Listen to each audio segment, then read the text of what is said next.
Yan, let's start. Gising pa po ba tayo? Are we awake? Let's pray. Have a quick prayer po muna. Let's invite the presence of the Lord. Thank you so much, Father, for today, for your word. And thank you so much, Lord, that we open our hearts to receive from you today.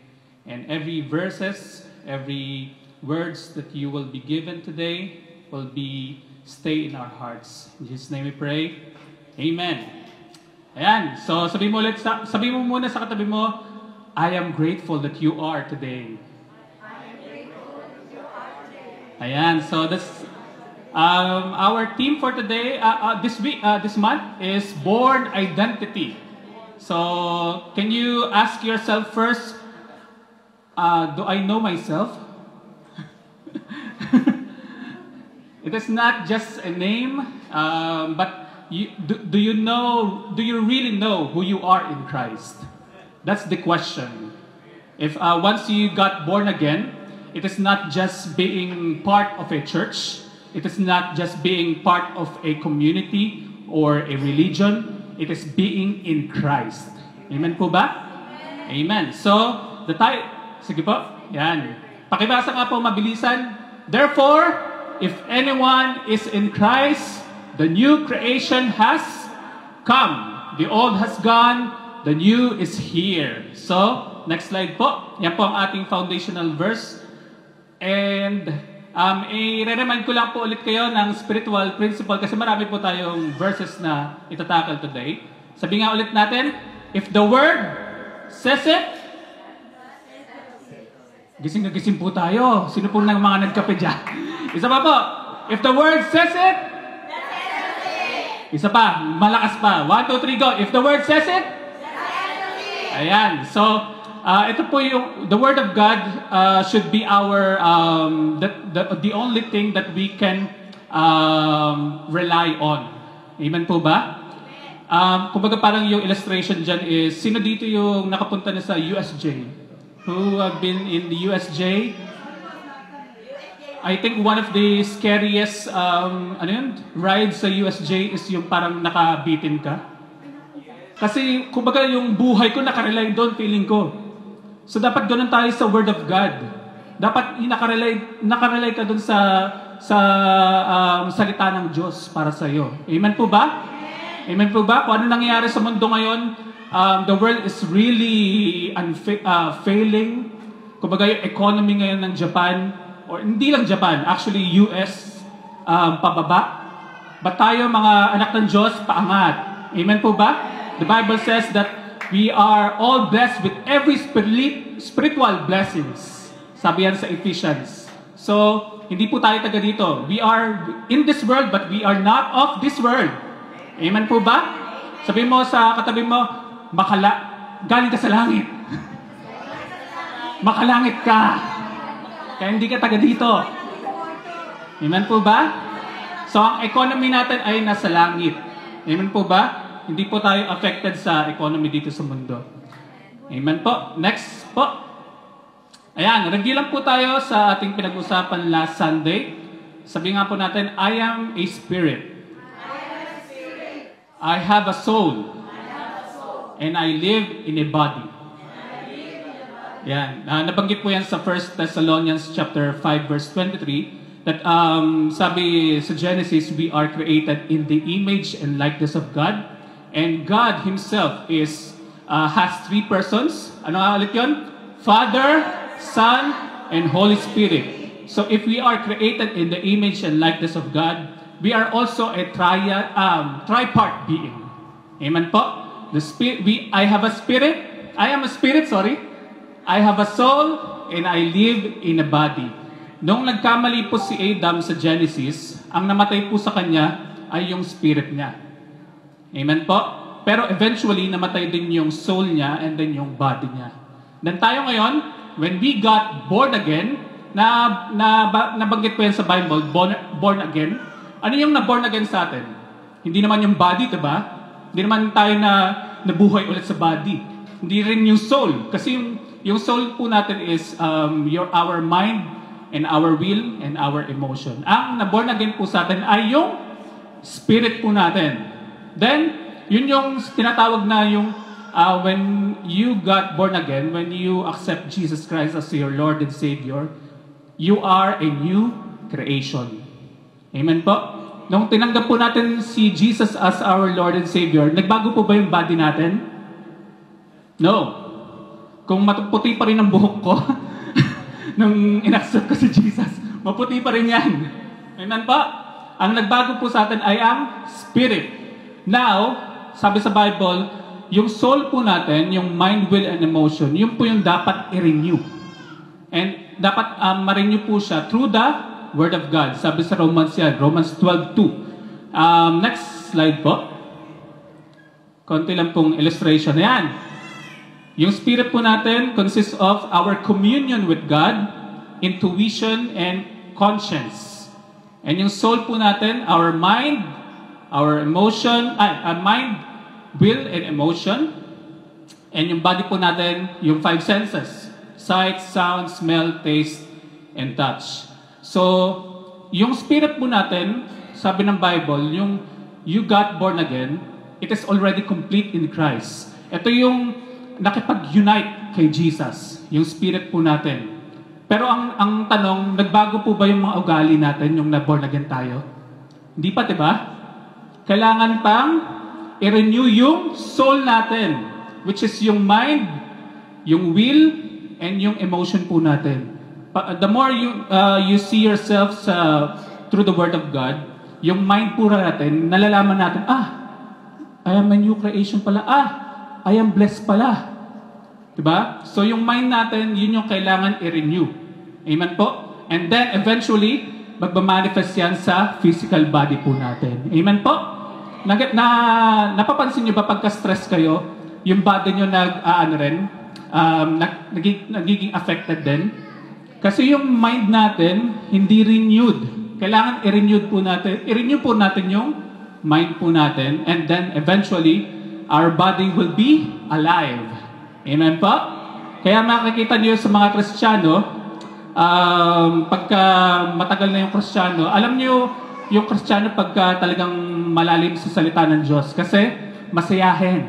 Patingin nga ng mga katabi niyo kung masayahin. Yan. Kailangan masayahin po tayo kasi we are children of God. Amen po? Sige po, palakpakan po natin ang ating Panginoon. Next slide po. Yan. Konting review po dun sa binanggit ni Pastor last Sunday. Ito po yung ating title for today, Unfollowing the Old You. In-unfollow mo na ba yung dating ikaw? Sino po dito may mga social media? We all have social media. Am I correct? Sino dito yung nag-unfollow na dahil nakaka-stress yung friends mo? Ako, totoo. Sa totoo lang, nag-unfollow na ako ng mga dati kong connection kasi nakaka-stress. Amen po? So, ang tanong ko sa inyo, in-unfollow nyo na ba yung dating yung buhay? In-unfollow nyo na ba yung dating ikaw? Amen po ba? I-unfollow na po natin. Amen po? Next slide po. Ayan, so pakibasa nga po, Ephesians chapter 4, verse 22 to 24. Sa NLT po to. Throw off your old sinful nature and your former way of life which is corrupted by lust and deception. Instead, let the Spirit renew your thoughts and attitudes. Put on your new nature, created to be like God, truly righteous and holy. So, sabi sa Bible, yung Spirit po natin, yung Holy Spirit, let the Holy Spirit renew your thoughts, your mind, and your attitude, yung way of life po natin, and put on your new nature. And yung nature po na yon, created to be like God. And who is God? Righteous and holy. Nakikita mo ba yung sarili mo na righteous and holy ka? Amen po. Sa totoong buhay lang, yung spirit mo, yung nakipag-isa kay Jesus, it is already righteous and holy. And eventually, the more mong study the Word of God, the more mong lalakaran yung pagiging righteous mo. Amen po ba? Alam mo na righteous ka, pagka may, tawag dito, may temptation, hindi, righteous ako eh. Bakit ako papatal dyan? Amen po ba? Pag, for example, ako, lalaki ako, lumakad ako sa Namba. sa red light district. And then, alam ko sa sarili ko na I am the righteousness of God. Kahit anong kendeng ng mga babae dyan, hindi ako papatol. Amen po ba? Kasi alam ko kung sino ako. Amen po? May asawa ako. Amen po ba? Ganun din po tayo. The more we know who we really are in Christ, the more we will walk according to the will of God. Amen po ba? Amen po. So, sabi dito, throw off. Anong Tagalog ng throw off? Itapon mo. Diba? Yung mga, siguro may mga ex po tayo dito. Tinapon nyo na ba yung mga picture ng ex nyo? O kinikip nyo pa? Diba dapat itapon na yan? Baka mamaya naka-follow ko pa sa ex mo. Oh no. Oh no. Oh no, you don't. Sabihin mo sa tabi mo, throw off. Tapo mo na yan. Amen po ba? Next slide po. Yan. Then, yun po yung first point po natin. Unfollow your old self. Stop answering to who you used to be. Dati po, ako po ay, kumbaga gwapo pa rin naman ako dati. Pero yung ugali ko dati, when you met me, few years ago, masasabi niyo na ang laki ng pinagbago ko. Kasi dati, puro mura talaga ako. So simula ng anong ginawa niyo? Anong sinabi ni Jesus? Ayun, nagmurahan lang kayo. Ganun po talaga yung bibig ko dati. Pero the more na born again ako, and the more I study the Word of God, eventually yung word ko nagbago. And ngayon, nagsishare na ako sa inyo. Amen po ba? Ganun magbago ang Diyos. Amen po ba? Sabi mo sa katabi mo, may pag-asa ka, ate. You have hope. Amen po ba? The Word of God changes people. Amen po? Hindi po yung, hindi po yung pastor ang makakapagbago sa atin. Amen po ba? Hindi po mga leader sa mga pagbabago sa atin. Matutulungan po tayo ng mga pastor po natin, ng mga leaders po natin, pero ikaw mismo, sa sarili mo, ikaw mismo yung kumbaga magde-decide ng pagbabago sa buhay mo. Amen po ba? Amen po ba? Amen. So, hindi po ako dati hindi ako nakarelay sa pastor ko. Pero, ginamit yung pastor ko para ma-feed ako bilang Kristiyano. Kaya mahalaga po na pumupunta po tayo dito sa Sunday service po natin. Amen po ba? To renew our mind. Amen po? Hindi yung kung ano-anong mga news yung pinapakinggan po natin. Puro bad news po. Last time na nakinig ako ng TV Patrol, grabe na-stress ako after. Puro bad news yung Pilipinas. Diba? Dapat pakinggan po natin good news. Amen po ba? And ang good news, nandito sa church. Amen po? Pakinggan po natin ang ating mga sharing dito, ang ating mga sinasabi ng ating mga pastor. Amen po ba? Excited po ba tayo na pumupunta po tayo lagi dito? Amen po. Ako excited ako lagi. O, diba si ate, ang aga niyan. Amen po? So, unfollow your old self. Hindi na ikaw yon. Next slide po. Yan, application po natin, start speaking your new identity in Christ. So, yung enemy will try to call you by your past, but God calls you who you are today. You are not your old habits. You are not your failures. See yourself as God sees you. Amen po ba? Amen po ba?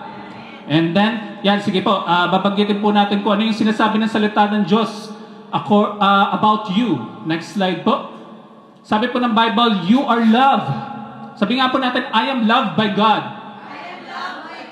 Ayan. So, sabi po rin sa Romans chapter 8, for I am convinced, sabi ni Paul, that neither death, nor life, nor angels, nor principalities, nor things present, nor things to come, nor powers, nor height, nor depth, nor any other created thing will be able to separate us from the love of God, which is in Christ Jesus. Amen po ba? Walang makakapagpahiwalay sa iyo sa pag-ibig ng Panginoon. Amen po ba? Either death or life, angels, kahit yung asawa mo mukhang anghel, hindi yun yung makakapagpahiwalay sa iyo sa pag-ibig ng Panginoon. Amen po ba? Kahit yung kasalanan po natin, hindi yan makakapagpahiwalay sa atin sa pag-ibig ng Panginoon. Amen po ba? Amen. Sabi dito, wala talaga. Nor any other created thing will able to separate us from the love of God. Sabi ng spiritual principle natin, if the Word says it, that settles it. Wala talagang makakapagpahiwalay sa iyo sa pag-ibig ng Diyos. Amen po? Next slide po. Yan, ito, memorize natin to. John 3:16, for God so loved the world that He gave His only begotten Son, that whoever believes in Him shall not perish but have everlasting life. Maganda po na i-personalize po natin itong John 3:16. For example, si Kuya Randy, for God so loved Randy that He gave His only begotten Son. Amen po ba? Sige, sabihin po natin, for God so loved, yung pangalan nyo, 1, 2, 3, go. For God so loved that He gave His only begotten Son. Amen po ba? Amen po ba? You are so loved. Sabi ng Bible, hindi lang love. So loved. Anong so ng Japanese? Totem mo? Yun, diba? So loved the world. I am so loved by God. Amen po ba? Kahit na may problema, I am so loved by God. Everything will be well. Amen po ba? Amen. Next po, sino tayo according to the Word of God? For I am forgiven. Diba? We are forgiven by God. Sabi natin, I am forgiven by God. Ayan, basahin po natin ang salita ng Diyos. Colossians chapter 2. You were dead. Sino patay? Ikaw.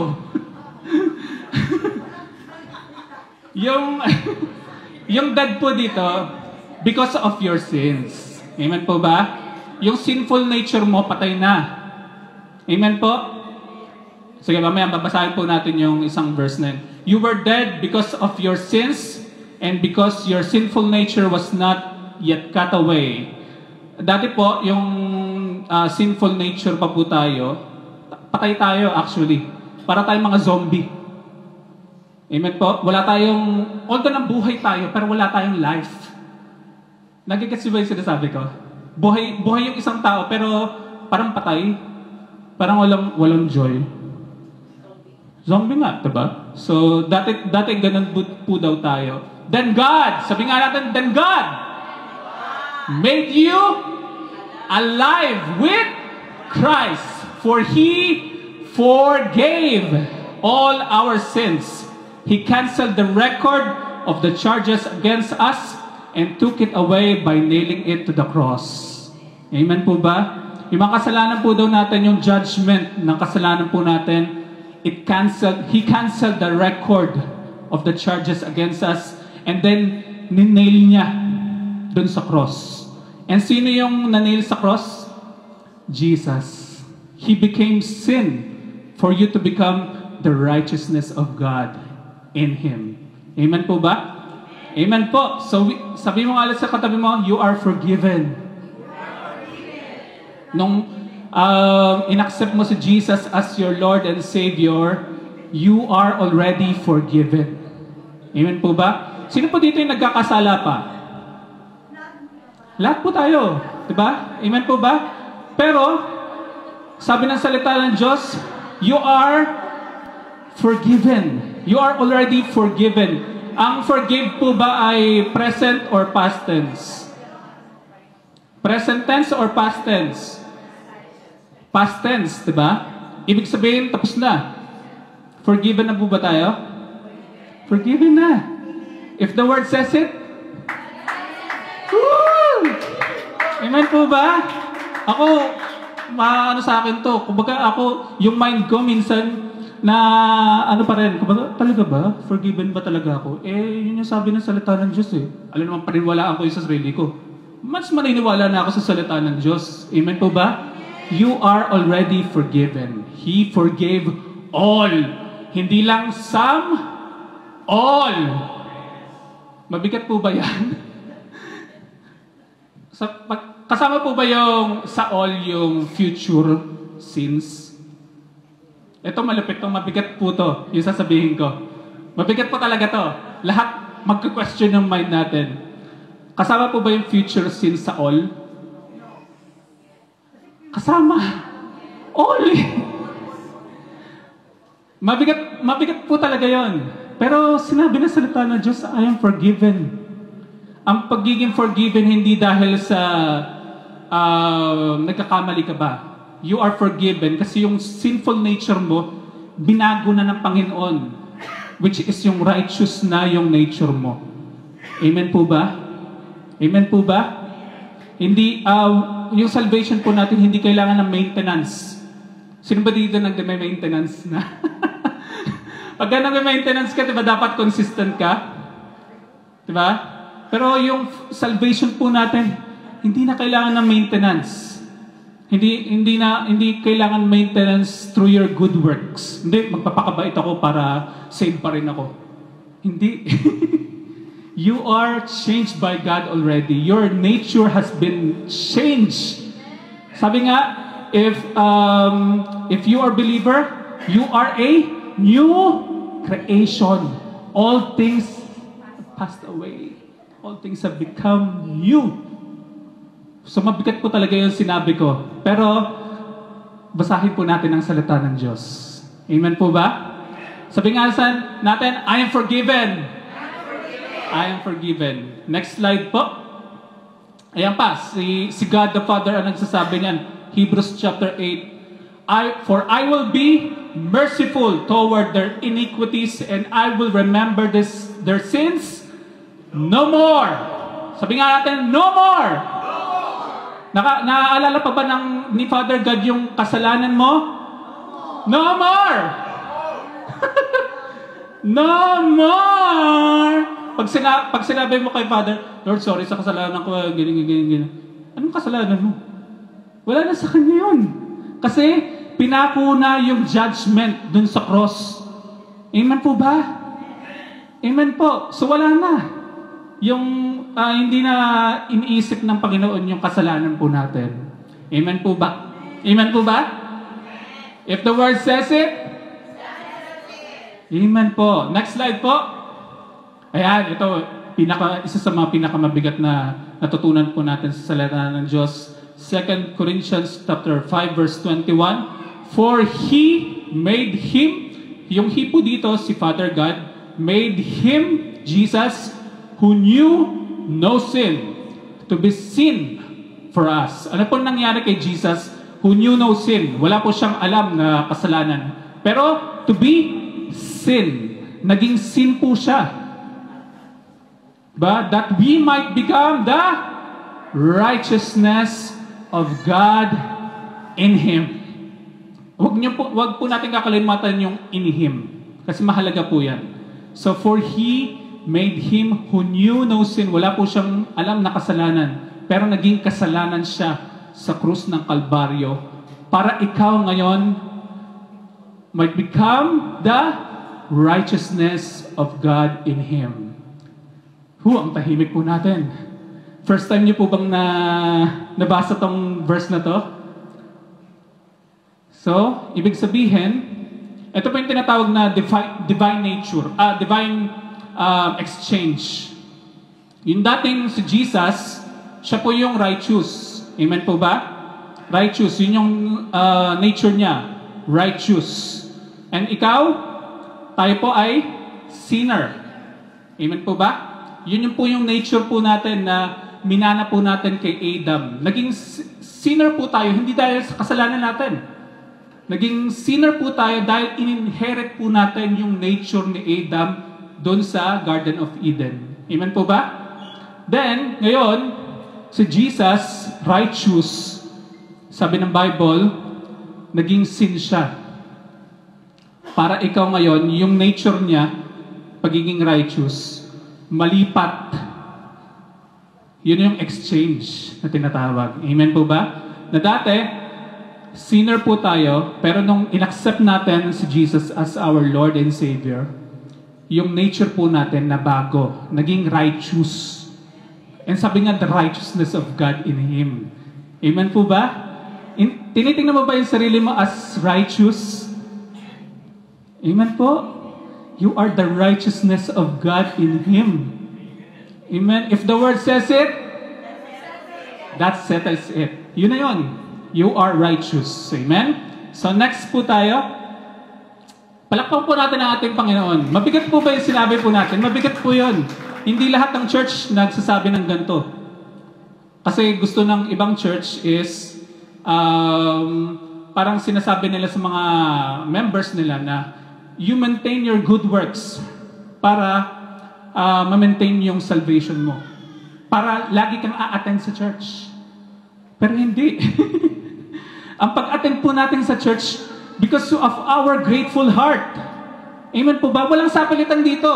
Amen po? Amen po? Walang pinipilit si pastor po dito na umattend. Pero gusto nating umattend. Bakit? Kasi mabiyaya ang Panginoon. Amen po ba? Pumupunta po tayo dito hindi sa dahil sa mga tao. Alam po natin na mahilig po tayong kumain, fellowship. Amen po ba? Ako, gusto ko ng fellowship. Pero pumupunta po ako sa church kasi gusto kong makinig ng salita ng Diyos. Amen po ba? Amen po? So, ganun po dapat yung attitude po natin. Amen po? So, number 2, you are not how you feel. Malapit na po tayo. You are not how you feel. Sino po ditong medyo moody? Moody po tayo minsan. Amen po ba? Sometimes, malungkot pa tayo. Minsan, sasaya tayo. Minsan, maiiyak tayo. Pero hindi yun yung ikaw. Amen po ba? You are not how you feel. Next slide po. Start speaking. I am what the Bible says I am. I can do what the Bible says I can do. Amen po ba? Sabi nga natin, I am what the Bible says I am. I can do what the Bible says I can do. Next slide po. Ano po ba yung mga I am po natin? I am a new creation. Ayan. So, we are a new creature. Next slide po. I am, ito matindi. I am God's masterpiece. Woo! Wow. Wow. How beautiful you are. You are God's masterpiece. Pag sinabing masterpiece, you are God's greatest achievement. Oh, yes. Sabi po yan sa Ephesians chapter 2 verse 10, we are God's masterpiece. He has created us anew in Christ Jesus so we can do the good things He planned for us long ago. Yung mga good things po natin, ano na yan? Pinalo na yan ng Panginoon. Way back. Na-enjoy ko yung presensya ng Panginoon. Amen po ba? So, maganda po, lagi po natin maging sensitive po tayo dun sa presence ni Jesus Christ sa ating buhay everyday. Sabi sa PPT, fully immerse yourself into the Lord Jesus Christ. Amen po? So, for example, sa Facebook po natin, ano po yung laging feed ng Facebook sa atin? Depende yan sa pinapanood mo. Kasi naka-algorithm yan eh. Temo. Diba? So, dapat pinipili po natin yung binabasa po natin, yung pinapanood po natin. Amen po ba? Kasi wise po tayo. Amen po?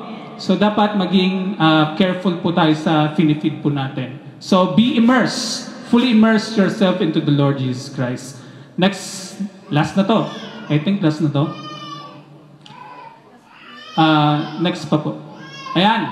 So, sabi sa 2 Corinthians chapter 3 verse 18, "But we all with the unveiled face, beholding as in a mirror the glory of the Lord, and being transformed into the same image from glory to glory, just as from the Lord the Spirit." So the more you behold yung mirror, which is yung Word of God, the glory of the Lord, kasi makikita mo yung glory of the Lord through His Word eh. Amen po ba? And you are being transformed. Amen po? The more mo makita si Jesus through the Scripture, the more kang magta-transform. Sabi dito, from glory to glory. Amen po ba? Hindi siya instant. Hindi siya mabilisan. Kumbaga, dapat everyday natin ginagawa to, na binabasa po natin yung salita ng Diyos. And gusto ko lang i-comment si Tita, na laging nagsishare sa atin sa group chat ng Word of God. Mahalaga po yun. And explain ni Pastora. Diba? Ako po nababilis ako doon. Everyday nababasa ko yun. So parang ganun po, beholding as in the mirror the glory of the Lord through the Word of God, you are being transformed. Amen po ba? From glory to glory. Amen po? I think last na yan. Next slide. Meron pa po ba? Ayan. So conclusion, focus your eyes on Jesus Christ and be transformed from glory to glory. Sabi mo sa tabi mo, focus your eyes on Jesus. Don't focus on yourself. Tingin lang kay Jesus. Amen po ba? Tingin lang kay Jesus. Amen po? Focus your eyes on Jesus. Amen? Let's pray po. Thank you, Father. Maraming salamat po, Lord, for your word. And thank you, Lord, that we are very loved by you, na ito po yung message na binigay niyo para sa amin. And thank you so much, Lord, that continue to remind us to feed from your word every day, Lord, so that we can see who we really are in you.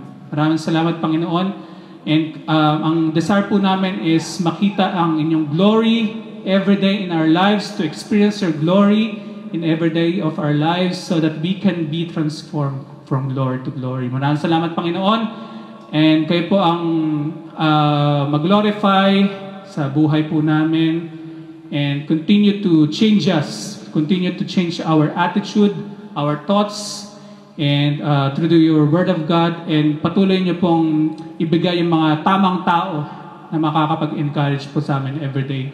Thank you so much, Lord, for our pastor na binigay niyo para sa amin. They are really a gift from you. And thank you so much, Lord, that we declare, Lord, na marami pang pupunta ng mga tao dito sa Team International Church. And thank you so much, Lord, that they will see who you really are. They will experience your presence every Sunday. And thank you so much, Lord. And we declare, Lord, that Osaka is your place. Osaka is